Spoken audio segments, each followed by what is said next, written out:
morning. Good morning. Welcome in, everybody. How we doing? Happy Wednesday, everybody. We are here to talk. We got basketball, baseball, hockey, everything. So Steve is going to come on at 11:30, like he has been on Wednesdays. We might have another member of the Rolling Insights team joining as well. So we'll talk a little NBA, and we will obviously do a Stanley Cup preview. And we've got baseball today as well. Yesterday, I only took 2 baseball bets, and it was the Angels first 5 and full game. Both of those won, so that was good. I thought it was funny that my favorite play of the day was the Angels, and literally anyone that gives out baseball picks on Twitter was giving out the Red Sox yesterday. I don't know what was going on as to why everyone liked the Red Sox. I thought that was a clear spot for the Angels. So I was a little bit confused by that, but hey, we went 2-0. Just wasn't really sure why everyone was so inclined to bet the Red Sox yesterday. I didn't understand that. But we move on to today. I haven't taken any baseball bets yet. We can kind of look at these until Steve joins up, and then we'll start talking hockey and other stuff. We did get one big piece of news yesterday, that being Tom Thibodeau getting fired by the Knicks. I'll be honest with you guys. I think that I think there's a couple different ways you can look at this. So from like a grand scheme point of view, I can understand the general reaction of why would they fire him when, they've had years and years of struggling and kind of a lack of culture. And then he comes in, they get their first playoff win in how many years, they win some series, and then they get to their first conference finals in like 20 something years. So I can understand the general reaction of why would you fire Tom Thibodeau? He's a good coach. I'm not sitting here saying he's not a good coach. I think Tom Thibodeau is a very good coach. I have no problem admitting that. I do think the Knicks should fire him, though, or should have. And it's not because he's not a good coach. I just don't know, like, kind of where we're at in that, in terms of their team building. I mean, he plays these guys so many minutes. It's just a general assumption that when they get to the end of the season, it's going to be a struggle. So I think that is one big pushback to it. I think it hurts the overall ceiling of the team. And I'm honestly pretty surprised that they did fire him. I didn't think that they would. Who should they hire next? That's a good question, Guru. I think the auto assumption is Mike Malone is going to get called. I think I saw a lot of people floating Jay Wright. I don't know. I have a tough time believing that Jay Wright would come back and coach again. I think it was pretty clear he was done with the coaching. So I don't really know, but I saw a lot of people floating that. I didn't even think that would be a rumor. I mean, I guess it just makes sense because of the Villanova connection, but I thought it was pretty clear that he was done coaching. So I don't know. I think Mike Malone is like the obvious choice that I would peg as the favorite. And then you have like Johnny Bryant, who a lot of different teams, he's been connected to a lot of different teams, Johnny Bryant, that is. So I don't really know. Mike Malone would be the favorite for me. At least it's such a tough situation because Mike Malone did have the benefit of having the best player in the NBA on his team, but he did get over the hump and win an NBA title, which I wasn't sure was possible 4 or 5 years ago. Now, the people that are really big Tibbs fans will push back and say, I'm sitting here saying the ceiling for Tibbs really was it to win a title? I don't know. I think there's pushback there. Like, was the teams he was coaching good enough to win a title? I don't know. You could probably make that argument as well, but I think that he's almost like a better version of JB Bickerstaff for me, to where I think they're good coaches. I think they struggle at times with in-game adjustments or in-series adjustments. Like, what adjustments did the Knicks really make against the Pacers? They really didn't make any of note. I thought that Rick Carlisle like really, really outcoached Tibbs in that series, and that's not to discredit Tom Thibodeau whatsoever. I think he's a good coach, but I don't know. The people that are acting extremely shocked that he got fired, I thought he should have been fired. I just didn't think they'd pull the trigger. You think people are over want to play coach for that could be Guru. I don't know.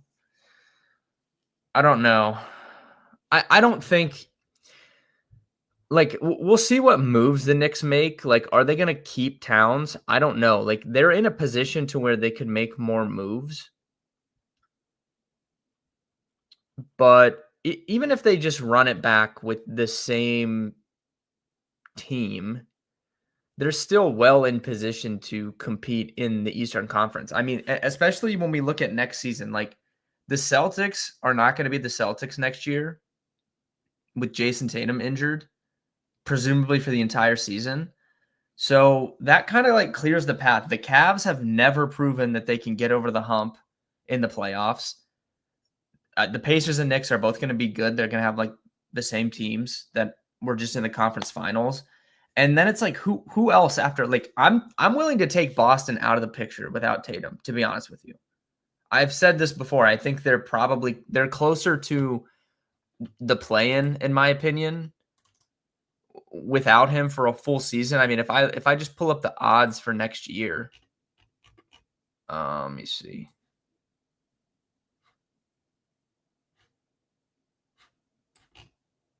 I don't know where that's at on here, but who in the East do you feel very confident about? The Cavs just haven't proven it. They were the number 1 seed this year. Knicks, Pacers. So, like, it's a desirable job, Guru, just because you're automatically right back in the conference title picture without even like that's not even factoring in like any potential like moves that they make. And I don't know what they could do. Like, could they trade Towns? Maybe. I don't really know, but I do think it's a desirable job. It's just, it's a tough. Honestly, it's tough to take the job because they just went to the conference championship, right? They just went to the Eastern Conference Finals. So it's almost like the Knicks made the move because they didn't get to the finals. Like, if the Knicks beat the Pacers in this series and they go to the finals and they get beaten 4 or 5 games by the Thunder, does he still get fired? I think that's that's a question to ask, because if the answer to that question is no, like if the answer to that question is he doesn't get fired if he goes to the NBA finals, then it's really, really tough for whatever coach takes over, because you're essentially saying that he got fired just because he didn't go to the finals. So where's the room for? There's literally no margin for error whatsoever for whoever takes this job over. It's basically saying they have to go to the NBA finals, which, I mean, the Knicks are capable of doing, but only one team is going to do that. So I don't really know, but I think Mike Malone would be a good fit. And if you guys remember years and years ago, like when I was first doing streams and stuff, I was never the biggest fan of Mike Malone. But I thought he did a pretty decent job with the Nuggets overall. I think he could inherit this team. It's just like, I still haven't sold myself on Towns. Like, I just don't know if Karl Anthony Towns could like play winning basketball enough to get you to a finals, potentially win a ring. If the problem also is, if the Thunder are fully healthy next year, they're going to be, overwhelming favorites again.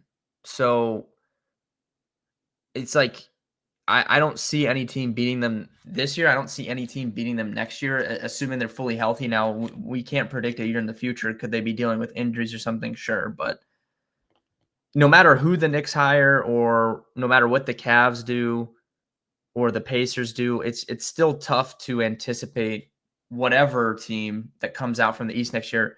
I mean, the Thunder are already like 2-1 to win the title next year. Like it's insane. We're talking about prime Golden State in terms of the respect that they're getting from Vegas. I mean, they're 3-1. They're 3-1 to sweep the Pacers in the finals, and I don't know if that's changed. Let me see.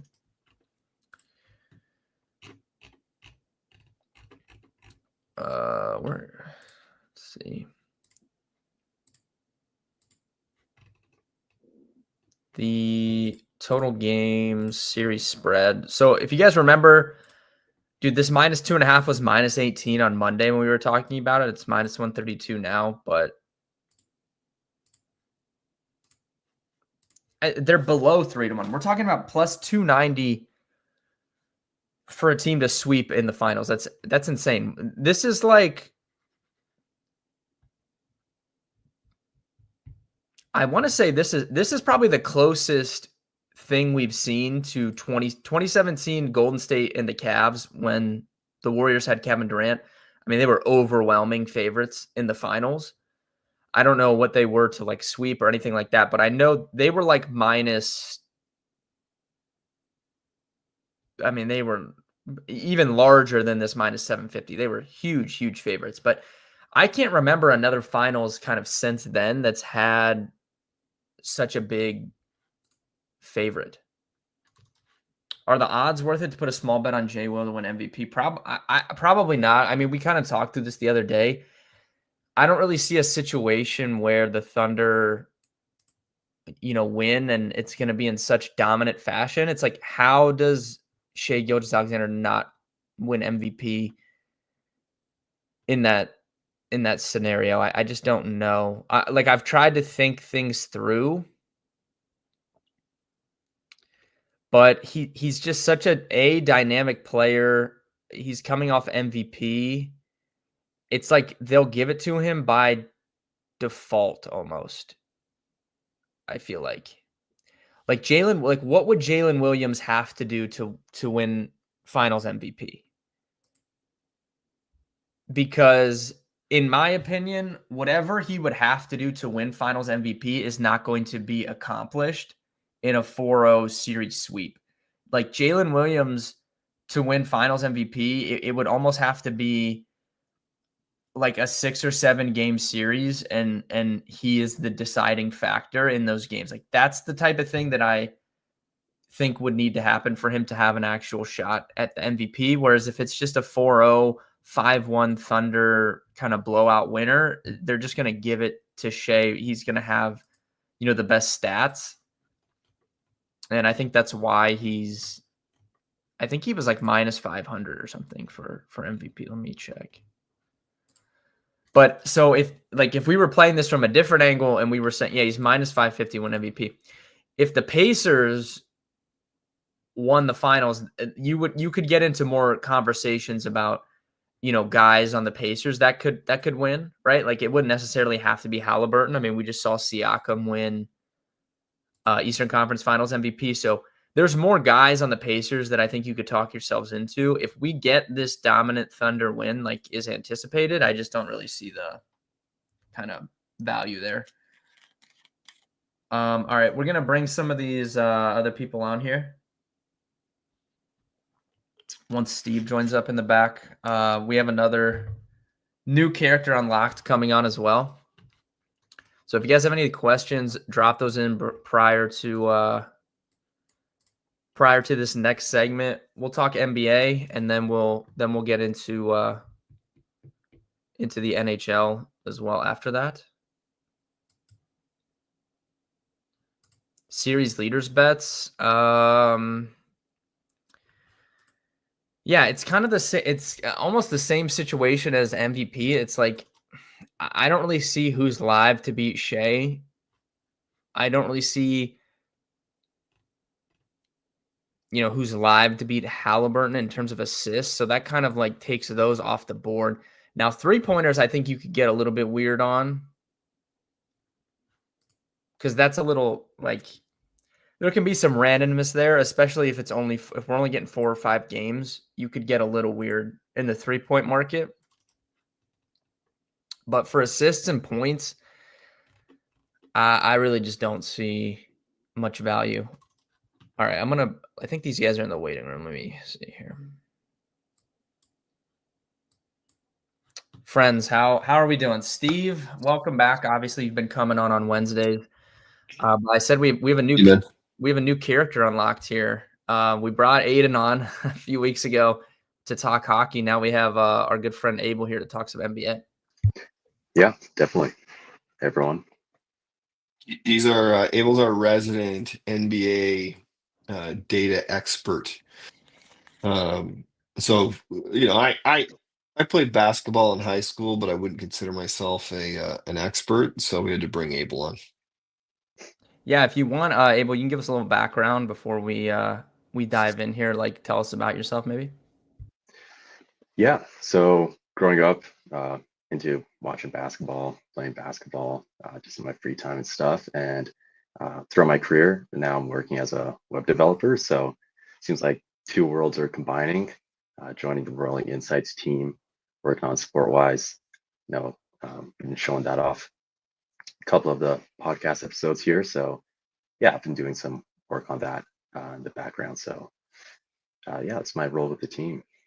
So one of the fun little facts of the Rolling Insights team is well, maybe not everybody, but Aiden and Abel in particular are very tall. So Abel looks like, just from the shoulder up, like a normal height person, but he's actually quite tall.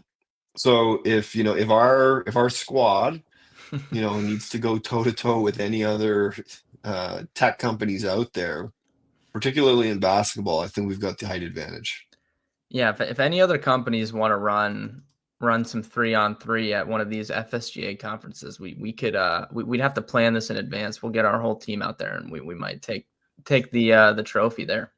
Yeah, you're gonna be in trouble.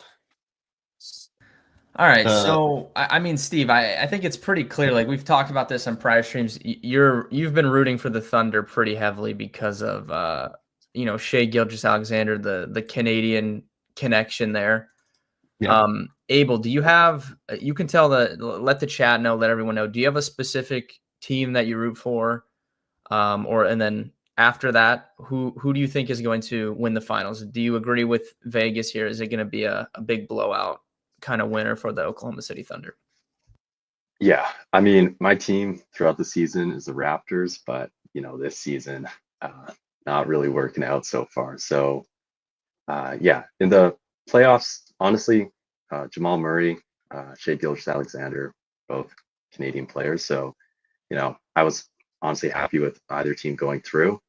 OKC took that, and yeah, in the finals, I don't really see a way they could lose. I mean, Pacers really beat the Knicks on hustle, but OKC has that in the bag too.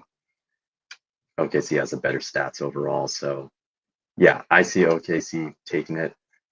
Honestly, it could be a sweep as well. Like, they are pretty dominant, so yeah, in my mind, it's going to OKC. Yeah, I think I mean, I agree, honestly. I mean, I was just talking about it. I can't believe that for them to sweep, it's only plus 290, which is that's insane when you think about it being the NBA Finals.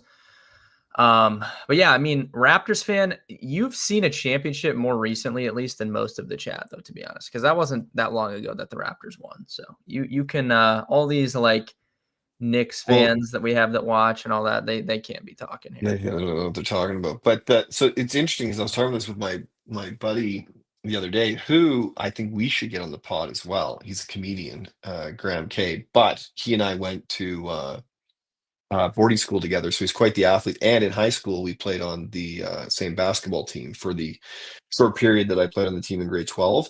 And he was one of the big men. We had a couple of big men. He was one of the big men. So I was chatting with him yesterday, and I was like, it's too bad that SGA didn't find his way to Toronto, because during that draft, it wasn't like he was a high pick. I think he was mid-teens. And then afterwards, I think they probably could have traded for him. Like there would have been a period of time where the Raps could have traded for him. But the interesting part is, and I don't know, so I'm gonna have to fact check. We were just texting about it. I think 2018 might have been the year that they traded those picks away for Serge Ibaka and Kawhi Leonard. So the Raps gave away their chance at SGA for essentially winning a championship. Yeah. If that's the case, I would have to go look that up. But I mean, obviously that was worth it. I've actually been, I mean, you can go check my Twitter. I mean, I was hyping up SGA in the summer league of his rookie year. He didn't get drafted crazy high, but I really wanted the Cavs to pick him. Unfortunately, they did not. I also wanted the Cavs pick Tyrese Halliburton, and they didn't do that either. So just a bad track record here for the Cavs in recent times. Cavs aren't a bad team though. No. But I mean, they just lost to Tyrese Halliburton, so it is what it is. Guru had a good comment in chat here. Out of the Cavs, Knicks, and Indy, who do you see taking a step up next season? The short answer to that for me would be, I don't know. I have zero faith in the Cavs at the current moment. So I'm not going to put them up there. I don't think their team construction works. Their guards are too small. And Jared Allen has never played well in the playoffs in his time with the Cavs. So I would say it's between Knicks and the Pacers. The Pacers just are in the finals. So I don't know what bigger of a step they could take other than winning it. So the Knicks are going to be kind of who people are looking at with the new coach. Abel, do you have one of those three teams that you see having a better chance next year at the title? I mean, assuming the Thunder win this since they're such big favorites. I was going to say the one aspect I could see for a team growing is, this is Cat's first year with the Knicks, and there was some inconsistencies. So, they also fired Tom Thibodeau. So I don't know if they're going to get a better fit for Cat, but if they manage to, get a bit more consistency, then I think there's some room for growth there. So yeah, I'd say there's some promise for the Knicks. Yeah, I would agree with that. If they keep the team together and they run it back, I definitely agree they could do a little bit better in their second go around. Steve, is there any of those three teams that you have your eye on? I mean, the Thunder, I don't know if you've seen, Steve, but the Thunder are like 2-1 to win the title next year already too. So I mean, we're in like potential dynasty range here. Well, I think Abel made this comment in one of our internal meetings, and they're so young. Like they're just like, if you were to ask me which team has the brightest future of those ones you just listed, I would say the Thunder, just because of their age. And most of the time when you look at a team taking a step forward, you just quickly look at the age of the players. And if all the players are in their prime, you're probably not going to get much of a leap forward from that group. They might find some better chemistry. You might have a different coach. Like there are some variables that can affect that. But the number one in my mind is age. If you've got a young team and they're coming into their prime, look out. If you've got a team that's in their prime, they might have a couple more years and then they'll start to decline. Yeah, I think if we broaden that conversation to the entire league as to who could give the Thunder like a good shot next year, I still think, I mean, the West is better than the East as it currently stands. Because I said we can take the Celtics out, assuming Tatum misses the entire season with that Achilles injury. They're not going to be a factor for me. And none of these Eastern Conference teams really scare me. In the West, though, I mean, the Nuggets did just take the Thunder to 7 games, which is pretty crazy. So, I mean, I still think the Nuggets are in the mix as long as they have a healthy Jokic. Aaron Gordon was really banged up in that series. Like maybe he's healthier. Maybe Jamal Murray plays a little bit better. They at least have championship pedigree on their team. So, and it seems like stylistically, Denver's the only team that's given OKC any problems whatsoever in the playoffs. So I guess Denver might be the closest, in my opinion, but maybe the Wolves take a step or the Lakers or something. I just don't know. Well, and like we've talked about, Jokic was probably the top statistical player this year, even though SGA won the MVP. So he's not going to decline that much. He's not old. He takes care of himself. Big men do have a tendency to fade over time, a lot faster than the smaller guys. But I like the Nuggets. I think they were a great team. Um, I think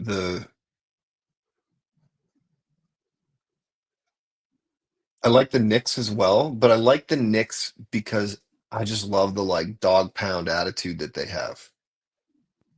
Yeah, what was your thoughts on them firing Tom Thibodeau? I know like you don't super follow the NBA close, but just what's your just overall thoughts on a team? The NBA is the only league where I feel like this happens. Like we've seen this tons recently. I mean, Tyronn Lue, Mike Budenholzer, these guys winning championships, and then within 3 years, like they get fired by their team. So, just what's your thoughts on the Knicks making that move? Well, I like my view on it is, this year they had quite the wave of momentum, probably carried by the fan base in New York, not having success for a long time. So there was a lot of hype, there was a lot of emotion around the team. I don't specifically, like you said, know, the coaching styles and tactics, etc. But there's not many variables I would change if I was in that position. So maybe bringing in another coach gets you to the next level. I didn't watch every single game, so I don't know if he made any in-game coaching mistakes or decisions or matchup mistakes. That to me is often a tell. I'm very critical of coaches that can't get that stuff right at that level. And um, I don't know if there's a better tactician. I think relating it back to hockey, Rod Brendamore in his kind of closing interview for the Canes versus Panthers, they were like, "Well, what are you going to change next year?"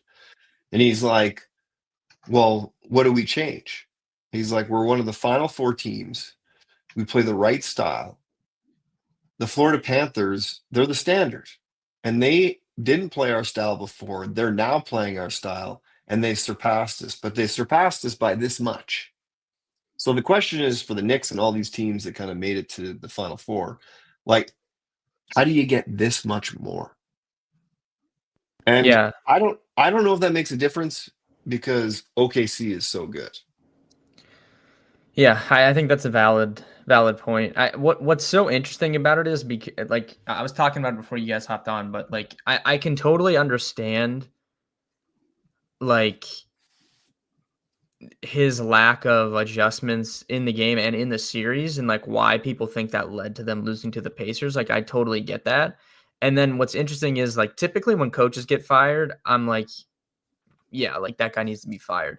I do think there's pushback here though, just because if you ask Knicks fans prior to the playoffs, like they were way higher on the last like 2 years versions of their teams. Like the last 2 years, I feel like people thought the Knicks were really in the conversation.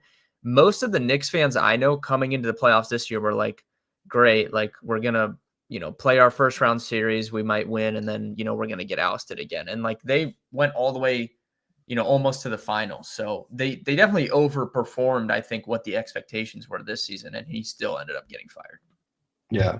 Yeah. And then the question is, did those players individually overperform or did they overperform as a team? Or were they underperforming as a unit previously? Like I look at, some of the players that have come in for New York, they haven't been there that long. It takes a little while for these teams to gel. Like what it was OG been there for 2 years? Yeah, and he was really hurt. Someone in chat can correct me if I'm wrong, but I'm pretty sure OG was really hurt that first year after they picked him up in the playoffs. I remember he had that hamstring injury, and like he could barely play. So So I think there's hope. Like I did enjoy the Knicks run, I will say. Like coach or no or new coach. I hope they do well next year because I thought it was pretty fun. I think it's important though. So some of these teams, like the Thunder, right? The Thunder were in that kind of like you could tell they were getting better, but it took a couple playoff runs for them to get to where they are now. They still were making moves. Like I don't think in the current landscape of the NBA, you're in a position where you can just sit with the same team, which is, I think, the problem that the Cavs run into. They just keep running back the same team, and it has been working. The Celtics did this. It took forever for the Celtics to get over the hump, but they made big trades along the way. Like, it wasn't until they got Yeah. Porzingis that they ended up winning the title. The Thunder, even though SGA is the best player, like, there's no denial there, they're not going to win a title now until they added, Hartenstein, Caruso. Like, they haven't had those guys. So it's kind of like, what moves could the Knicks, like, are there any moves that they can make to just slightly improve? Like you said, just get a little bit better. I think Yeah, that's, exactly. I don't know. Yeah, I I would think have that's to think perfect. about it. And I just want to give another shout out to Caruso. Staring those wings. Yeah, you're golfing buddy there. Abel, I mean, this is kind of like, I'm not gonna lie, this is kind of a boring finals to talk about. Like, it's just like, it sucks because we're finally getting like two smaller market teams, and it's like, I don't really think I it's have gonna the be that player competitive. ranking up if we want to look at that really Yeah, quickly. if you want to pull that up, go ahead. I was gonna ask Abel what his thoughts are, if there's Well, any we get, moves that the Raptors should make here. we should definitely talk about Raps real quick. Yeah. I mean, Raptors is interesting because like they bet it all with Kawhi in that championship. I mean, they were a number one team before Kawhi, and then they just put all their chips in with Kawhi.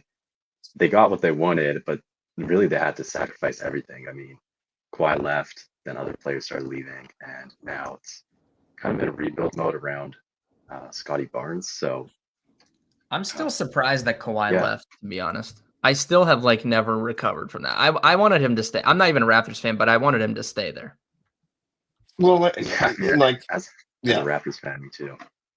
Well, the funny part about it too is like, okay, so you want to be in LA, you want to be closer to LA. Like the basketball season's like 6 months. Like you had a Yeah. chance to become essentially like and I think he understood that. He would have felt it in the moment. You had a chance to be like a national pride. Now you're essentially a footnote on the Raptors championship. So sometimes I don't I don't know the personality of these guys. From what I take, he's a pretty introverted, shy, kind of quiet guy. So maybe he didn't want that pressure and that spotlight, and it's easier to go back to LA and kind of try to win again in your backyard, but as a Clipper. But I don't know. I don't understand it. The same thing with Johnny Gaudreau leaving Calgary. Rest in peace. Loved him when he was here, but it just doesn't make sense to me. You have a chance to be an icon.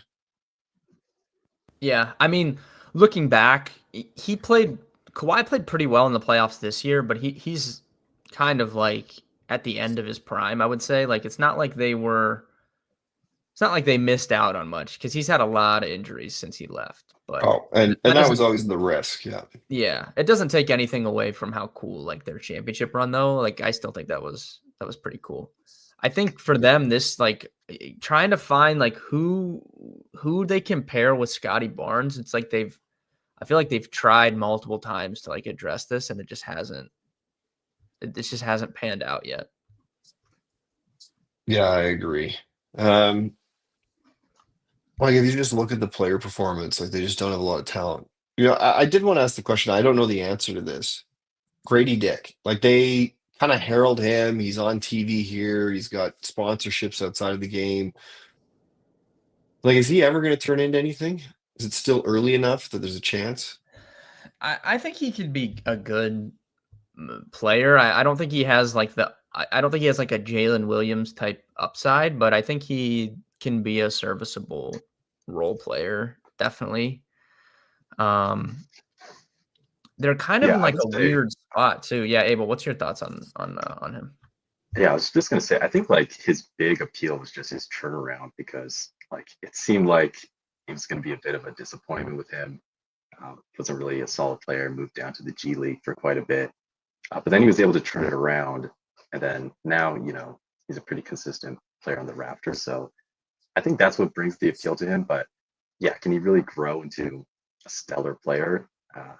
I'm not sure personally if I would take it that far, but yeah, I don't see the appeal with his story. Yeah, I think like role player is probably probably what we're getting with him.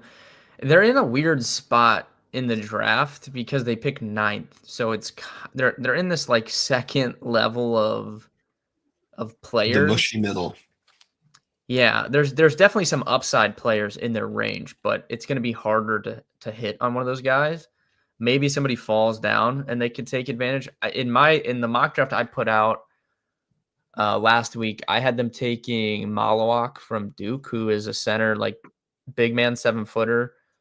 Not like your typical 7-footer though. Like he can definitely move around. I think he's going to be pretty good NBA player, very good on defense.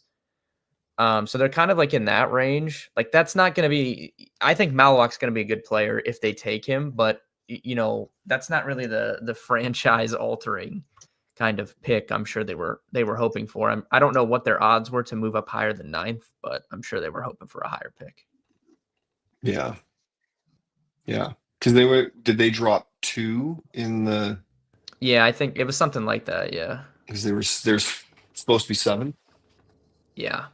Yeah, I don't know. Like, but yeah, again, I say the same thing in the NHL too. Like, there's a lot of good players that have been picked, throughout the first round. SGA was he 16 or 14 or something in that zone. If they pick a big center, it's a bit of a different type of pick. You're probably not going to get that superstar type of guy who grows outside of his potential that they see at that time. But I think the funny thing about the Raptors is they had this period of time where they seem to evaluate talent better than other organizations and finding like Fred VanVleet, et cetera. And they've lost that magic a little bit recently.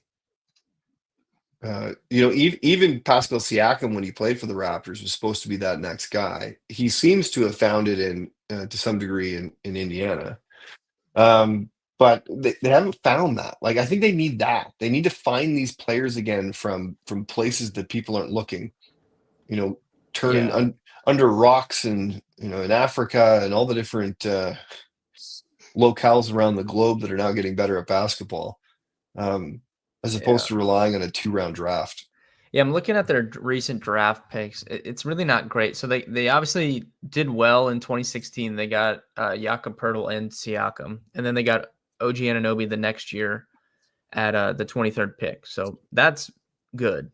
After that, it gets pretty gross until they took Scotty Barnes at 4, which was good. And then nothing really since then.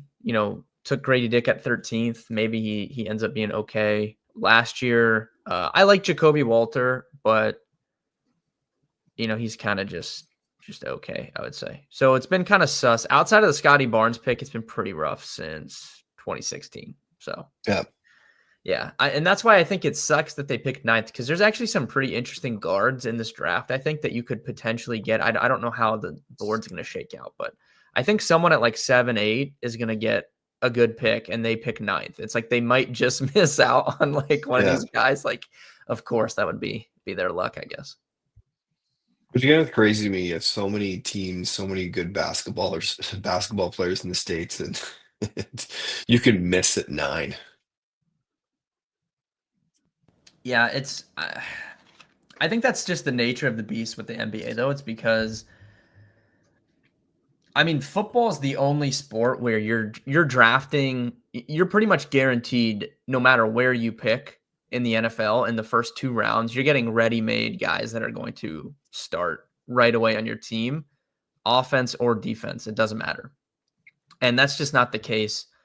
Baseball, it takes so much time to develop, and then basketball, they're taking such young, like you're taking 18-year-olds, and you just don't know how they're gonna pan out sometimes. Shoot, Abel, we don't have the draft data in yet, do we? We do have it, on our testing, but not on the. Gotcha. Yeah, for those in the stream, we're adding draft class data back to 2017, so you'll be able to add that to your data spaces. Yeah, that'll be fun to mess around with. All right. Do we have any last thoughts here on the NBA Finals? I think we all 3 think this is going to be a pretty easy Thunder win. Yeah, we'll Let's say ask nice for Coach. the Thunder though.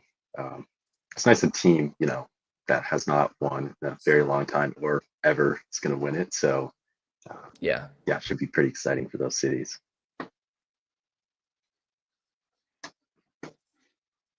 Steve, any last thoughts? Spurs. Well, no, Nuggets is there, but a few other top contenders. The Spurs. Interesting. Oh yeah, how about this? What did you ask there? I just said, who do we think will be the best team next year? Oh, okay. Yeah, No ref. Well, Spurs are in an interesting spot as well. Like, I mean, best team is a stretch, but I mean, with De'Aaron Fox and Wembanyama, they have the number 2 overall pick, which they can keep, they can trade. They're kind of in a an interesting little spot. It's just, can Wemby stay healthy? I think is the biggest question that I have not yet seen get answered. Yeah, I would agree with that. Yeah, that's one of those ones, especially when we relate it back to the card world, where he's got all these like high-priced, high-value cards. Such a hyped prospect. It'll be interesting to see if he can kind of turn the corner. Yeah, that's why they say Charizard can't tear his ACL over there, Steve. That is funny and very true. The other funny thing is, I was talking about this yesterday with my buddy again, Graham K, and we were talking about how kind of good the Canadians are. There's 4 Canadians in the final, and 2 on each team, and just how disappointing the Olympics were when Canada lost to France. And we were in Canton, Ohio at the time. Um, we got to watch the finals together with the U.S. versus France, and that historic Steph Curry outing. But the interesting thing is, like, if you look at France, like, maybe they were better than we thought they were, and they're definitely a lot bigger, like a very big team.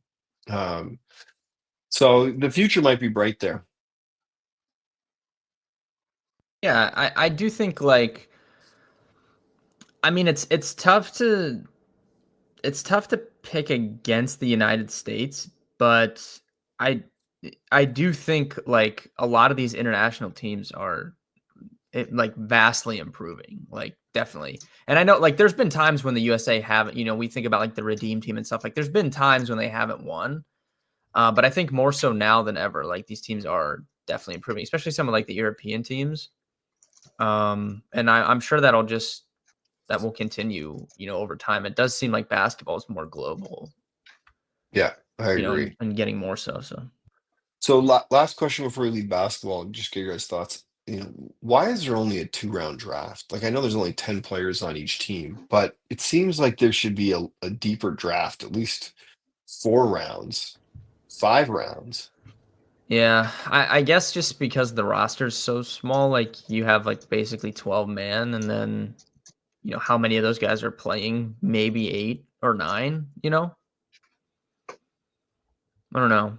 It's an interesting concept, though. I think they should embrace more of the. I mean, I know like the G League is its own thing, but I feel like that should get even more attention than it does. Yeah, I completely agree. Like, I think, and I think the same thing about the NFL. We've talked about that in the past.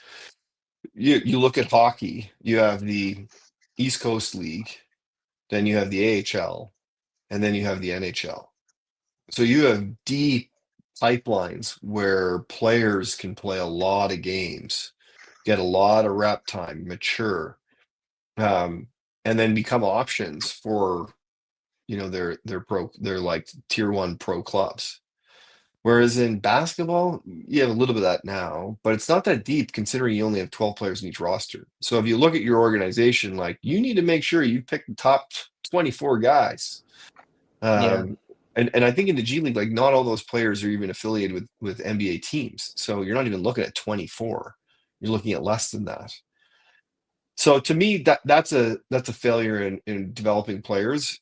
And the same goes for the NFL. They have practice squads, etc. But you just don't get enough games in. They need to have people playing games.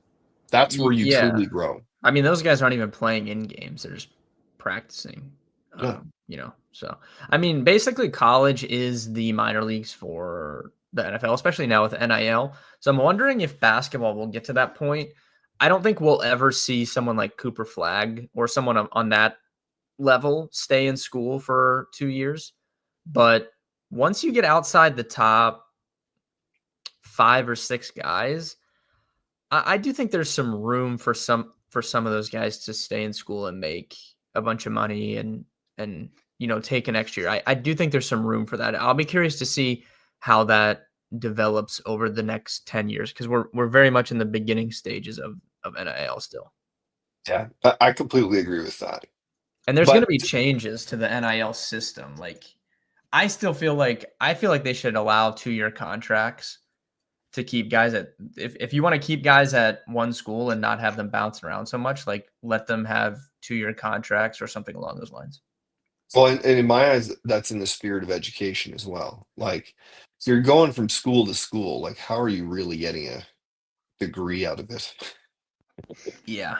I guess if you're taking basket weaving at 4 different schools, it doesn't matter. But Yeah. the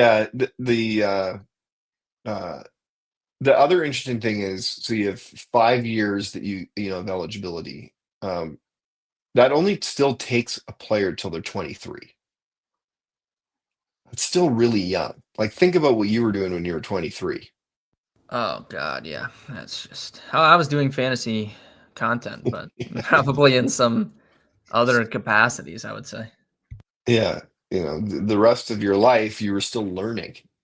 Um, Oh so yeah. that's why, like, if you look at the NHL, like, so many of these guys develop at 27, 28 when they're like mature adults, full grown, and they've kind of figured out life. They've had years of practice being a pro. Like, if I was a owner of a franchise, I would be developing this massive long pipeline that allowed guys to stay within the organization, make a little money, play some games until they were like 30.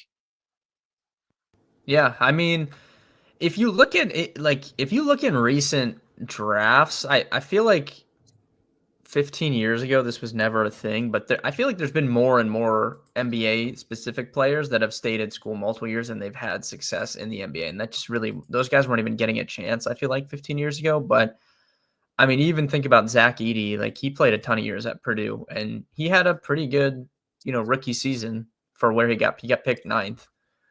And, you can go back farther and find just different guys that played at school multiple years and they've had a little bit of success. Yeah, that's actually, he had a better season than I thought. Yeah, and the top 5 picks are still always going to be like those one and done guys because that's the upside. But there's been guys like I feel like the Heat have done well drafting. Like if you look at these past drafts with these guys that get picked in the teens, like they might not be, you know, first team All NBA candidates, but they've been contributing, and clearly it's been proven you need those guys to compete. Yeah, agreed.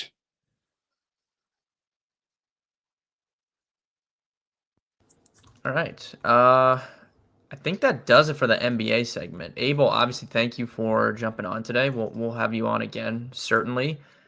Maybe I Yeah, know you said no problem. It's really fun.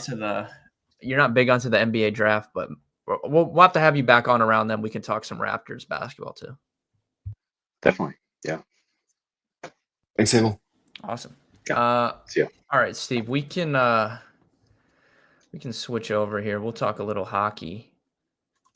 Go hockey next. Okay, I'll stop Yeah. sharing. Or we can go with our team if you want. We can briefly do hockey. Yeah, let's do hockey really quick. Actually, let me load up another data space that has all the players. Yeah. And then I just wanted to get your thoughts. So I'm going to be betting the Edmonton Oilers in this series. So I wanted your thoughts. I know you're not an Oilers fan, but do you think that they can get this done? I can't believe they're favored. I thought it was gonna be a pick'em or Florida favorite again. They are slightly favored in the series. So what's your thoughts? Is it McDavid's time finally? Long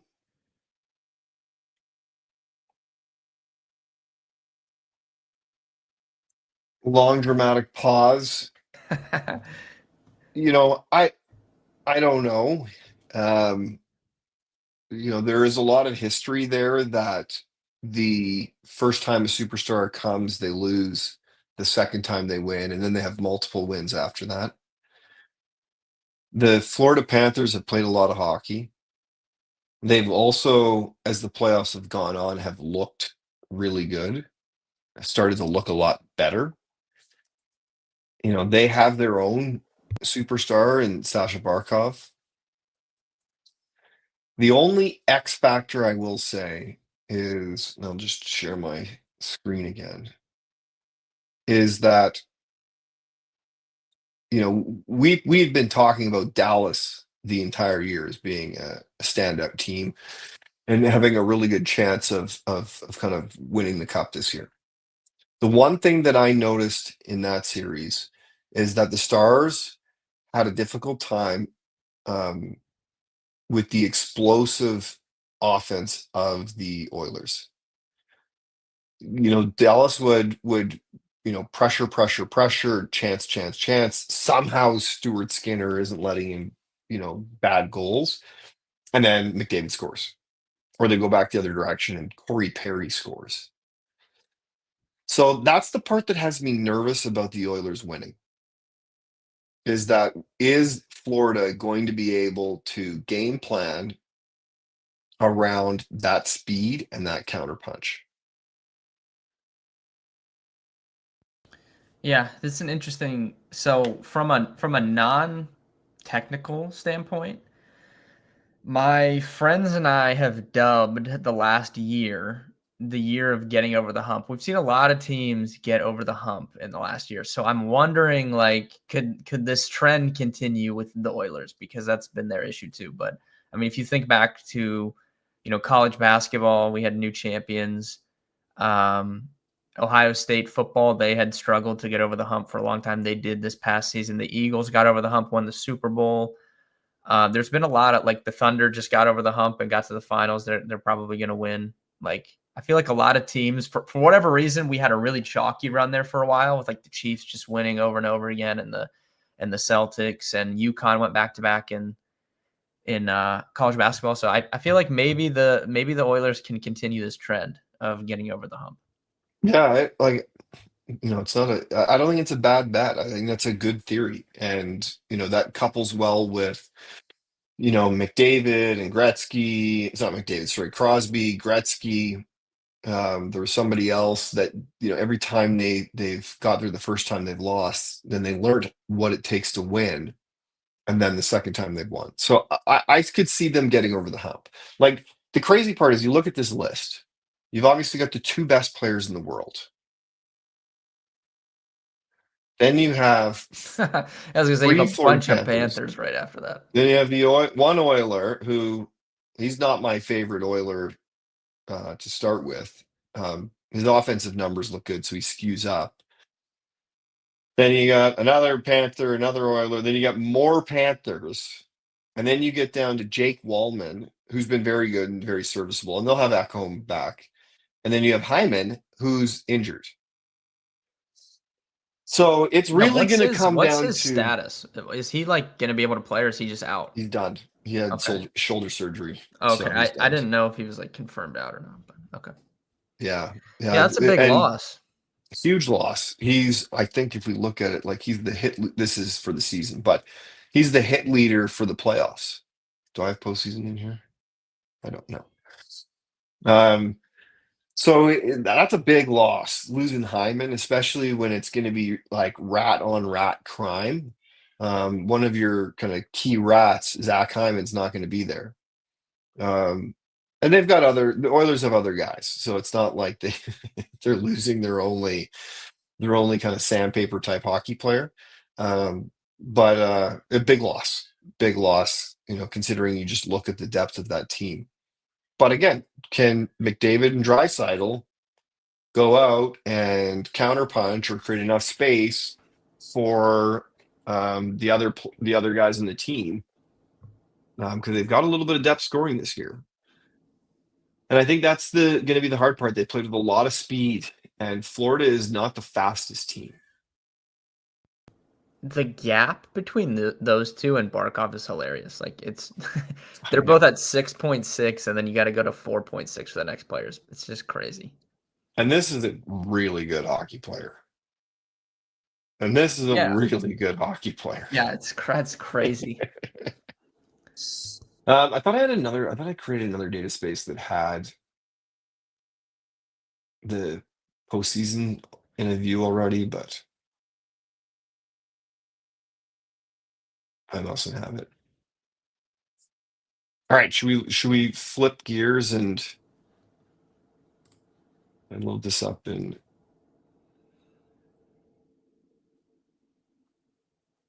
it's on page 1. Look at our team. I noticed that you made a bunch of changes, I did. a bunch of transactions this past week. Talk us through them.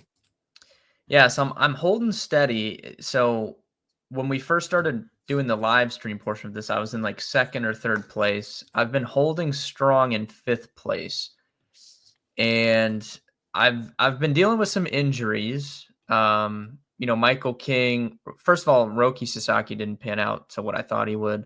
Michael King has been hurt, which is big for me in terms of pitch. Anytime you lose pitchers in a 14-team league, it's a big loss. So been dealing with some injuries, but I've been holding strong in fifth place, and everyone outside the top team right now is kind of jumbled up. Like I feel like a couple points here or there could push you up to second or third, or down to sixth or seventh. So a bunch of these teams are jumbled together. I've tried to focus on the save aspect. And if you think back to when we first started doing this, my steals were terrible and my saves were terrible. And I've made a lot of progress there. Now, I'm up to middle of the pack in steals, which is crazy because I think I was like second to last when we started doing this. Yep. And now I'm in dead middle of the league. And then saves, I'm only getting 3 points for saves right now. But again, when we started doing this, I had 2 saves and now I have 12. So I'm at least making some progress. If I'm in a spot where I could get up to 4, 5, 6 points for saves, I think, here in the coming Well, weeks. the beauty of saves is if you find some of those guys who, whether it's due to injury or other reasons, start picking up saves, you can actually catch people for saves. Yeah. So that was a big focus for me. So even though I've lost a couple spots in the standings, You I could still catch me. yeah, I still feel good about this. Like I feel good where I'm at, even though I've dropped from second to fifth, because I feel like I've made enough improvements that if my guys step up here, I think we'll be okay. I want to see where I'm at a month from now. Yeah, I agree. Do you feel like you've dropped in any categories? You feel like anyone's underperforming? Let's pull up your team again, but No, the offense is still very good. It's just the pitching's taken a little bit of a hit because I've been trying these different relievers and stuff. So like my whip will take a hit or something, but overall, I feel pretty good. Strikeouts is hurting me a little bit. I'm middle of the pack there, but no, I mean I'm second in the league in wins, and then all my offense is still pretty good. Runs yeah, your could be a offense is little very bit good. better, but I mean home runs, RBIs, I'm at the top of the It's league. funny because in my other league, which I'm not doing well in, I have Tal Stowers picked him up, Trent Grisham, Jake Myers, Chase Mederoff. And those have been all my waiver pickups, kind of bringing up the rear, helping you a lot. Obviously, you're doing very well in this league. I'm Yeah, not doing well in my anytime other you're league. in this range in a 14-team league, especially like these are people that know what they're doing. We're not just like playing. We're not playing against the chat here. I mean, we're playing people that know what's going on. It is true. There's a lot of deep knowledge.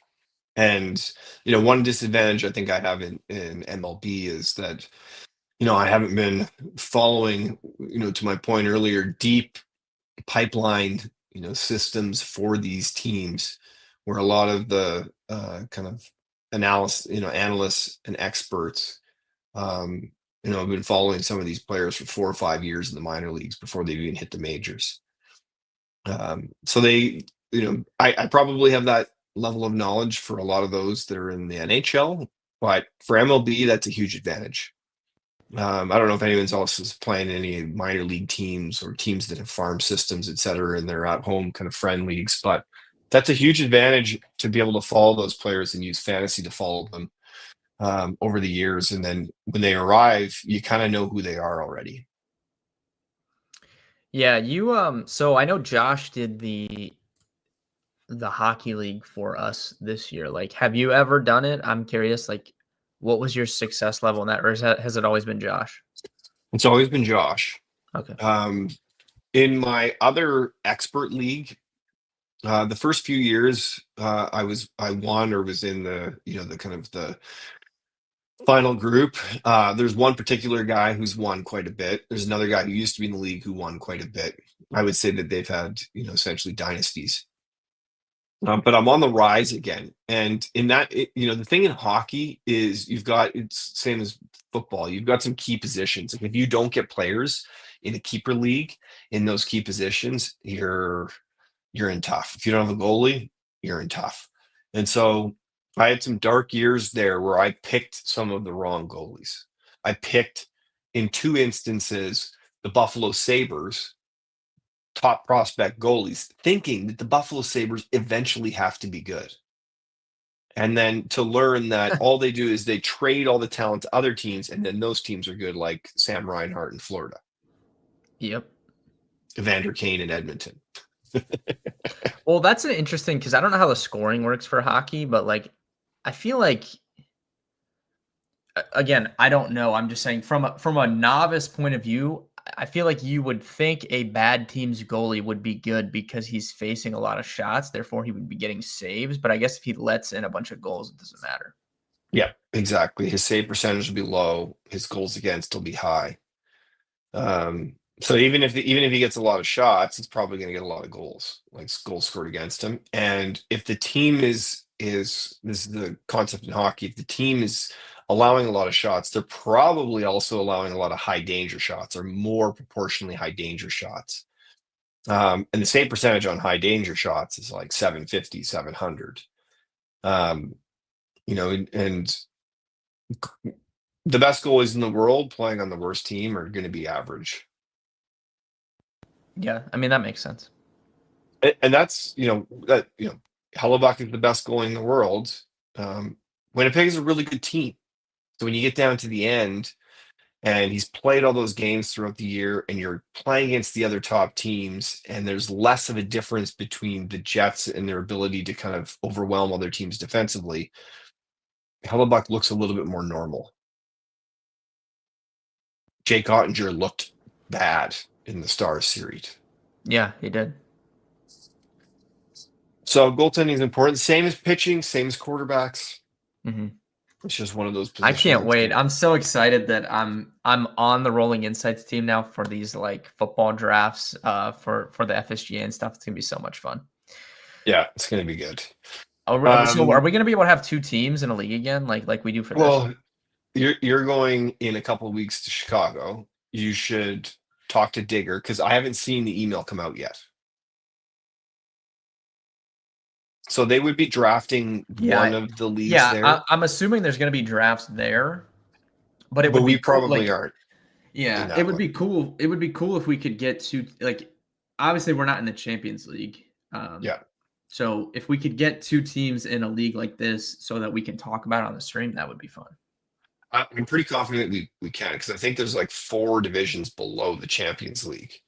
Yeah. So there's probably room. I believe it's the Champions League that drafts at the conference. Yeah.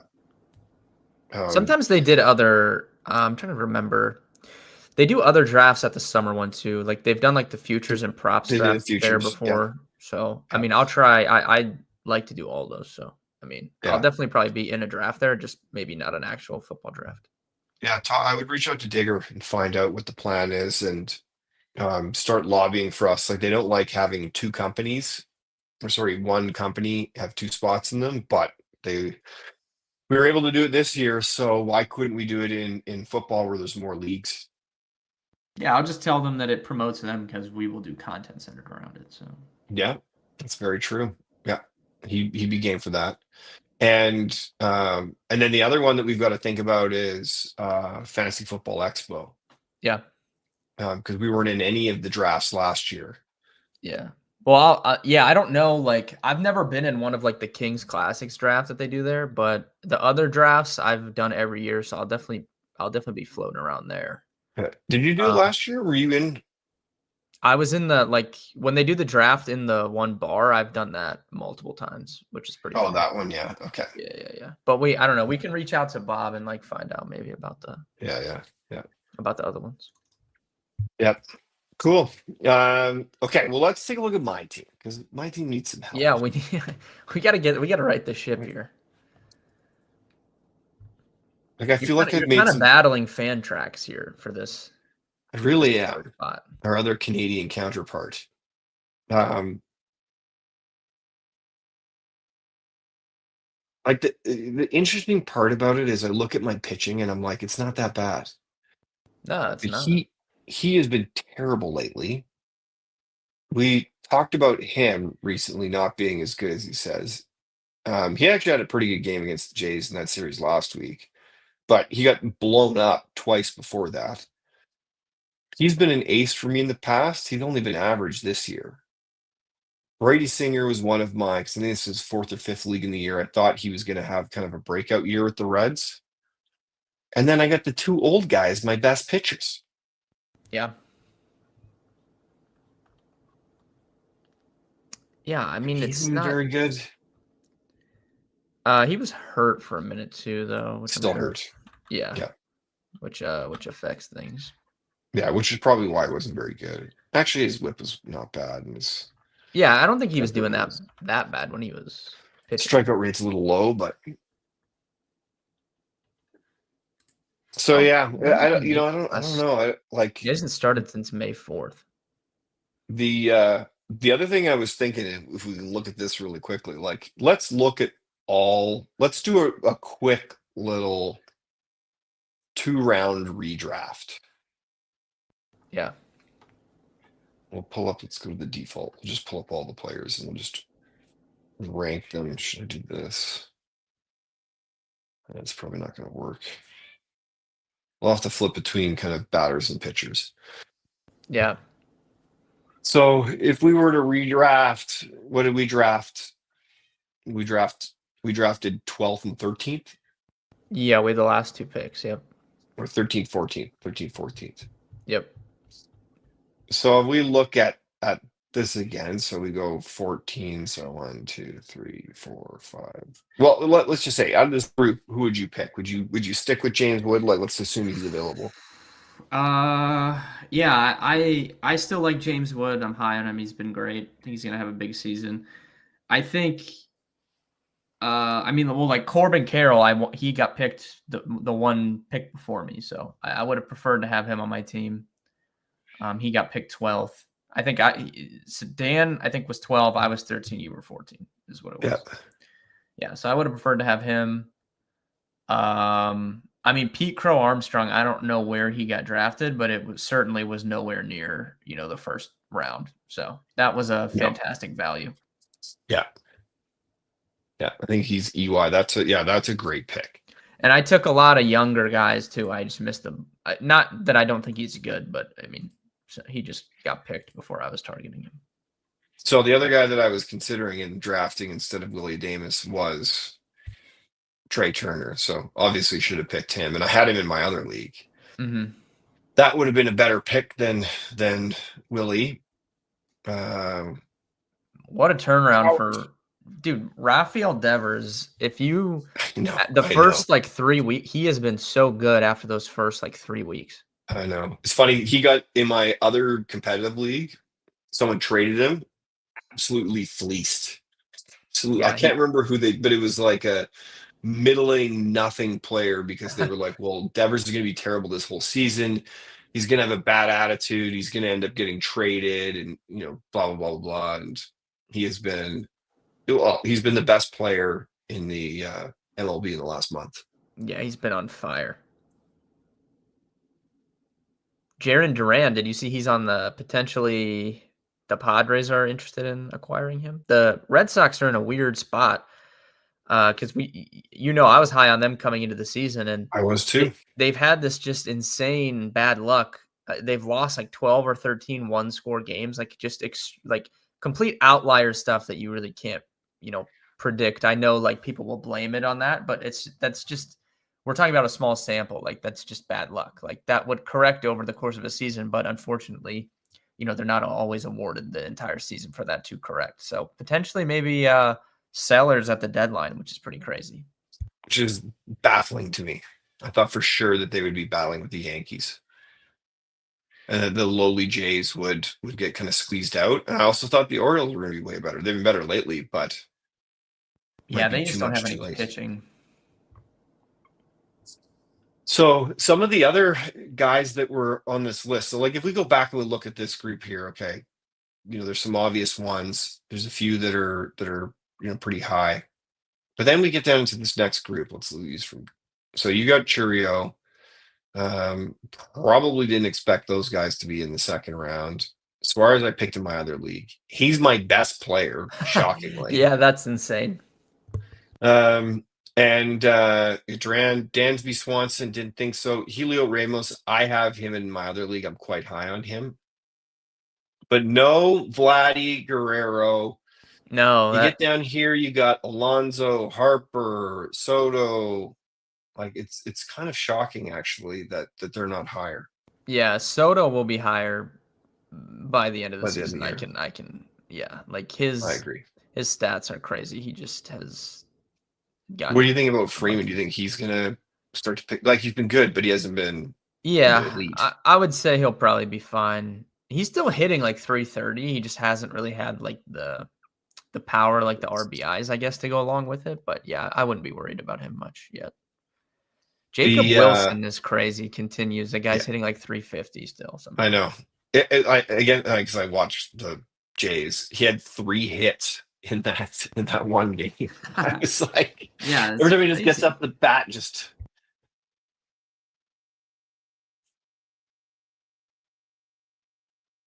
Yeah. So the A's offense is good. Like they have like good offensive players. They do, and I actually their pitching just stinks. They started off hot too, and then they've been on like a big losing stretch, but their pitching just is not reliable. Their offense is fine. So it's funny too because from an offensive perspective, JJ Bleday has been terrible up and down from the minors. I thought I had him, so maybe he picked him up after I dropped him. You definitely had him at one point. I was, and I have him in my other league still. I was kind of like Brent Rooker or JJ Bleday, and I was like, well, I think he's got a higher potential, higher pedigree, so I picked him. Really should have picked him. Like, you can't see all the underlying He'll probably numbers. I would be shocked if he doesn't get traded. Well, we were talking about this in my other. I know we got to go here, but we were talking about the other. Does the attitude, for the Athletics change now that they've got a future and they potentially have money behind them? Do they trade these people away, or do they start to commit cash to them? Yeah, I don't know. It's such a weird. That is an interesting conversation. So the instinct is like, well, they're just going to have these guys, like he's gone because he's kind of at the end of his term for the Athletics. But I don't know. It's an interesting thing. We'll see what happens. But yeah. The other comment, I'll just make this in the other group chat that I'm in is imagine the Athletics with money. Yeah. No, I mean, it would be fun to see them be good. And they've never been bad at drafting or developing players. It's just they do it and then they trade them away. So, yeah, I mean, I think it'd be fun. Their offense right now is literally good. Like, it's fun to watch. They just have no pitching. Yeah. All right. Overall, it was a good stream. Thank you guys for tuning in. Good luck tonight if you're betting or playing fantasy, daily fantasy, any of that stuff.